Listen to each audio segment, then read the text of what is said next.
Hello, everybody. I'm Gwen Campbell-Mindes. Welcome to Gwen's Bookish Ramblings. So we're nearly at the end of the Cat Who series. There is an unpublished work of Lilian Jackson Braun's, which we will never see because she died before she could finish and then get published The Cat Who Smelled Smoke. And, there is The Private Life of the Cat Who, which is incidents and accidents and things that happened with Coco and Yum Yum over time, which I will be getting to as soon as may be. I have to have it on hold at the library, so there's no telling when it will arrive. And this next book, there are actually two of these, and they're tangential to the series and not even properly written by Lilian Jackson Braun. But I assume not merely this one, but both of them have forewords, and I think, in a way, they provide a significant and useful extension to the world of the series, to what it is and how it is, and if you hear tinkling in the background, that's because I have a cookie clicker game going on, and I forgot to turn the sound off on it, and since I've already started, I just don't feel like going back and fixing that. Anyways, the Cat Who Cookbook. Over 200 recipes and menus. Here's the thing. This cookbook relates very strongly to one of the most important themes in the series, in the Cat Who series, and that is food. You can see off to the side there's a 450 mark. This book, at the time of publication, went for sale for $31 Canadian, $22 US. And I picked it up at a used book sale for really, let's consider it a song given how much it normally costs. And this book, what it does is it provides a food context to all of these scenes in the book where Lilian Jackson Braun has written about food. Because what you have is you have all of these scenes that read, Wednesday morning, Qwillerin went upstairs with the plane ticket and knocked on Mount Clemens' door. Good morning, Mr. Qwillerin. I hope you're not in a hurry. I have a ramekin of eggs with herbs and sour cream ready to put in the oven, if you can wait, and some chicken livers and bacon en brochette. For that, I can wait, said Qwillerin. And then you have a recipe for herbed eggs with sour cream. It's eggs, sour cream, flour, salt, pepper, fresh chives, and you whisk the eggs and add in the ingredients, whisk again, pour into a 1-quart ramekin, and then you bake it for 15 to 18 minutes, and then garnish it with more sour cream and chives. There's a recipe for pineapple compote. The table is set in the kitchen, and we have a compote of fresh pineapple while we keep an eye on the broiler. I dry my own herbs, Mount Clemens explained. Do you appreciate a little mint marinated with the pineapple? I think it gives the fruit another dimension. Pineapple can be a little too direct. And here we have an explanation of how to make pineapple compote. 1 fresh pineapple, 2 teaspoons of dried mint, and a tablespoon of brown sugar. And then you cut the pineapple into bite-sized pieces, stir brown sugar and mint into it, and marinate for 30 minutes before serving. It's a simple recipe, that one, but what these do is they broaden your idea of what's going on in the series. They give it a little bit of expansion into realism, because the thing is, now, there are people, like my grandmother, who saw food as that thing that you do because if you don't eat food, you die. There are people for whom food is not important.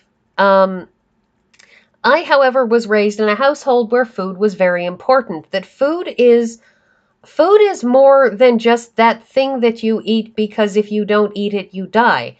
Food is an expression of art. It is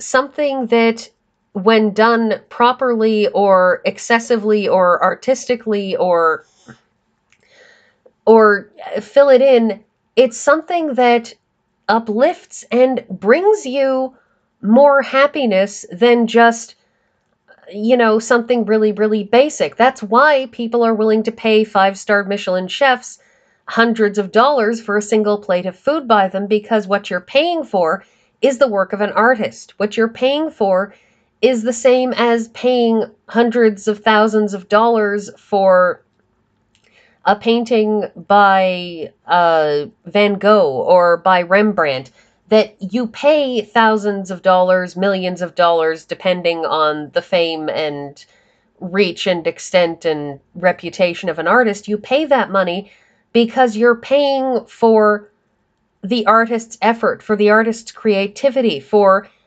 the artist and his or her production of something that is better and greater than what you could do. And as I said, cookery is an art form if done correctly. I mean, painting is not an art form if, you've got a roller and you're painting your room, blue. That's not art. The work that people do for advertising, that's barely art much of the time. But if I look at the work of a, I don't know, Mondrian or a Picasso, at that point, you're dealing with somebody who, it's not merely the physical capability of making those shapes or those forms or those drawings. You're paying for the ideas being expressed, for the skill at creating an idea. And so, for Qwillerin, in this series, to round it back around to Cat Who, and the point of this, Qwillerin always appreciates food. Over and over again in this series, he'll talk about good food that he likes, he'll talk about bad food that he dislikes, and you get scene after scene. The waiter marched into the room and set the tray on a lace-covered tea table in front of a stiff little settee. The tray was laden with porcelain cups and saucers, a rosebud-patterned china teapot, a silver milk and sugar service, a plate of shortbread, and dainty embroidered napkins and silver rings. To fortify himself for the appointment, he had a good lunch at the old stone mill, crab bisque, a Reuben sandwich, pumpkin pie, and before driving to Goodwinter Boulevard, he picked up a bunch of mums at the florist shop. He's always, always, always discussing food. He discusses how excellent Mildred Hanstable's cooking is. He discusses, or as she eventually becomes Mildred Riker, he discusses his sadness with over Polly's cooking, and how Polly Duncan, after she has her heart attack, how her cooking changes to be something that is, much more restrained, much more health conscious. And he has his complaints about that, and it's always there in this book. It's always thematically there. And so, and it's also thematically there in that Coco and Yum Yum turn up their noses at regular cat food, that they refuse to eat anything that isn't, nicely cooked lobster. That they like turkey, but they like turkey properly. They like good turkey, not just cat food turkey. And so I enjoy this book in no small part because it expands the world. It brings that little sense of realism. It brings that little sense of realism that when you're talking about Qwillerin going to Onusha's restaurant, that she's making stuffed grape leaves. That is, it's a Greek, it's a Greek dish that I never remember what it's properly called, where you have lamb and rice and onions and mint, and what you do is you combine them and mix them and then roll them up, and then uh and then you cook the uh food that you cook the lamb that is wrapped up in the ground, in the grape leaves. In this case, it says that you boil it in chicken broth, and it's a very and it lets you imagine these recipes, imagine what Qwillerin's eating at that moment. And I think it's valuable. And this is a nice cookbook. It's got a lot of recipes in it that are basically fairly simple. I mean, there are a few recipes that are less simple in this, that, inevitably there will be. But it, like I said, it adds to the flavor, pun not intended, of the whole series. It expands the world, and it re-emphasizes how important food is in this series. So, I can recommend this as a cookbook. It's a good cookbook. It's fun. It refers to a series that I found very, very amusing. And hopefully that black screen didn't click over the video. I should have probably kept on moving my mouse.